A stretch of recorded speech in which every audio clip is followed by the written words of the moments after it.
ধন্যবাদ জনাব আজিজ মোল্লা ভাইকে।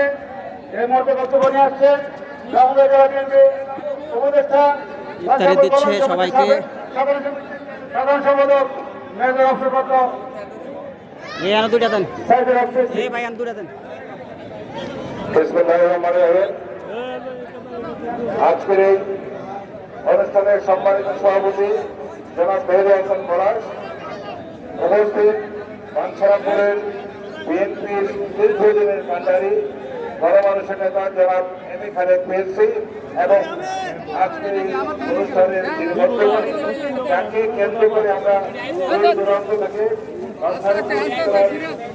অত্যন্ত অঞ্চল সেই আমাদের সংগ্রামী নেতা শুধুমাত্র বাঞ্ছারামপুর না, সারা বাংলাদেশ আন্তর্জাতিকভাবে সমর্থিত জনায়েত সাকিব ভাই।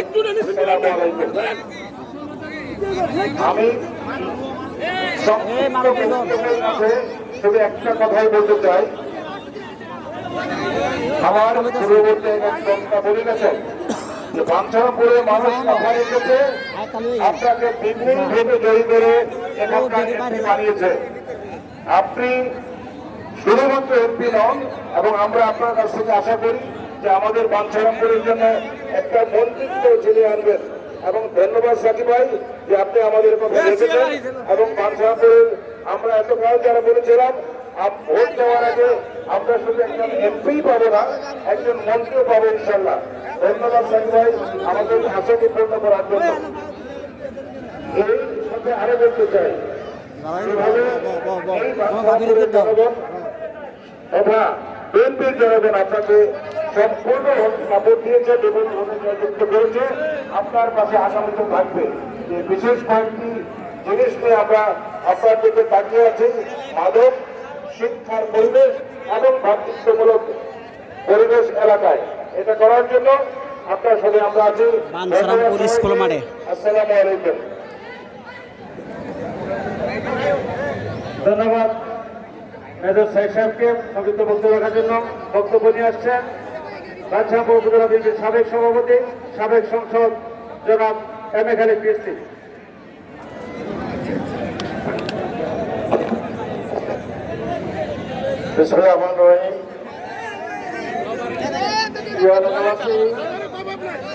আসসালামু আলাইকুম। আপনাদের সবাইকে রমজানের মোবারকবাদ জানাচ্ছি। আজকে জনসম্বর্ধনার যিনি মধ্যমণি, আমাদের প্রিয় নেতা, দুদিন আগে আমরা চিনতাম না, জনাব জুনায়েদ আব্দুর রহিম তাবারক বিতরণ করা হচ্ছে। আজকে উনি আমাদের এমপি হয়েছে। বাঞ্ছারামপুরবাসী সারা দিন রাত পরিশ্রম করেছেন, 15 দিন, অবিশ্বাস্য। শুধু ওনারা না, অন্তর্মহলে যারা ছিলেন মেয়েরা, তারা তো থেকে করে তারা দিচ্ছে যাতে ভোট টাকা দিয়ে কিনতে না পারে। 15 দিনে